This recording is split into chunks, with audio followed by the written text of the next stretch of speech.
আসসালামু আলাইকুম। অনেকদিন হলো দেশের বাইরে আছি, মনটা অনেক খারাপ। গত এপিসোডে তো আমি বলেছিলাম মেলা মেলা মেলা। আজকের এপিসোডে থাকবে আমার বাংলাদেশের 64টি জেলা। এনার্জি, হাসি মুখ, সবাই জোরে সোরে একবার বলেন মারহাবা। মারহাবা। মনোযোগ আকর্ষণ করছি। ফরিদপুরের ফরিদ আর দিনাজপুরের দিনা, দুজন চট্টগ্রামের বাদাম তুলি থেকে 2 টাকার বাদাম কিনা টিপতে টিপতে তাদের মধ্যে টিপিস টিপিস হইয়া যায়। क्या बात, मरहबा।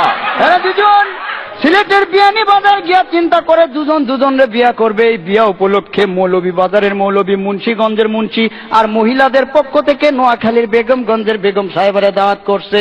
मरहबा मरहबा। এদিকে ফরিদপুরের ফরিদের কিছুই নাই, তবে ফেনীর ছাগল লাইয়া 2টা ছাগল ছাড়া কি ছাড়া ছাগল। এরপরে চলাফেরা ছিল চাপাই নবাবগঞ্জের নবাবের মতো। একবার জোরে জোরে বলেন কিসের মতো? কিসের মতন? নবাবের মতো।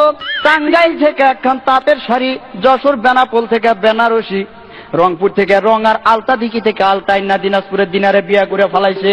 মারহাবা।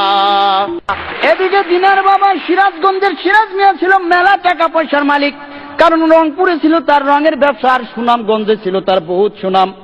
এই মিয়া চিন্তা করছিল তার মায়েরারে জাকজমক করে বিয়া দিব।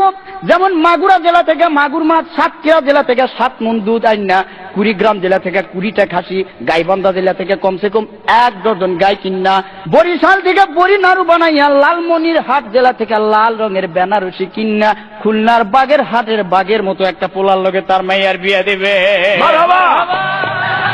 কিন্তু এই ফরিদ চুয়াডাঙ্গা জেলার চুয়া চুয়া কথা কইয়া পটুয়াখালী জেলার ভাষায় পড়াইয়া পড়াইয়া দিনারে বিয়া করে পালাইছে। জোরে বলেন বাপরে বাপ।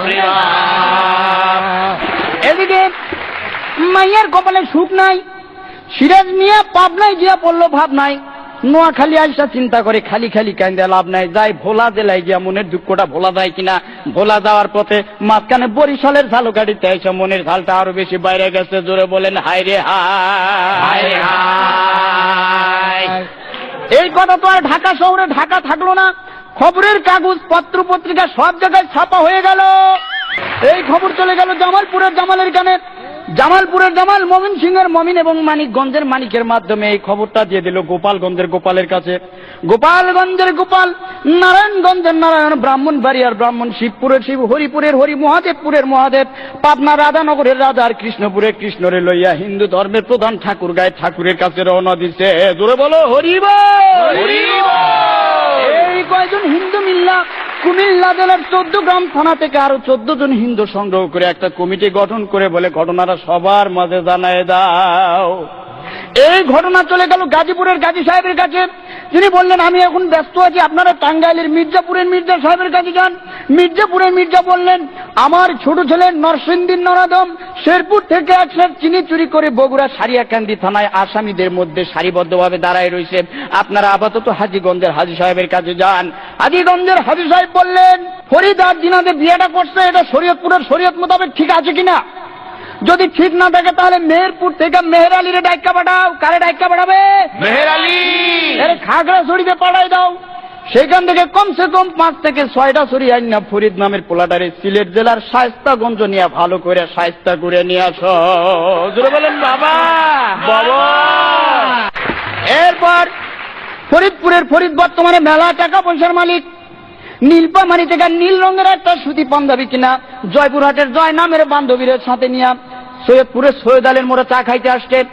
এই জায়গায় চা খাওয়ার পরে আমার ধামইর হাটে আসলো সাংসারিক জিনিসপত্র কিনতে, ধামা কেনার জন্য।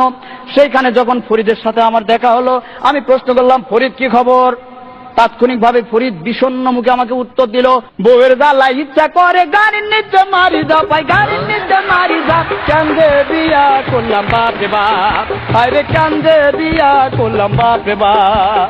বউয়ের জ্বালাই ইচ্ছা করে গাড়ির নিচে মারি যা পাই, গাড়ির নিচে মারি যা, কান্দে বিয়া করলাম বাপরে বাপ, আরে কান্দে বিয়া করলাম বাপরে বাপ।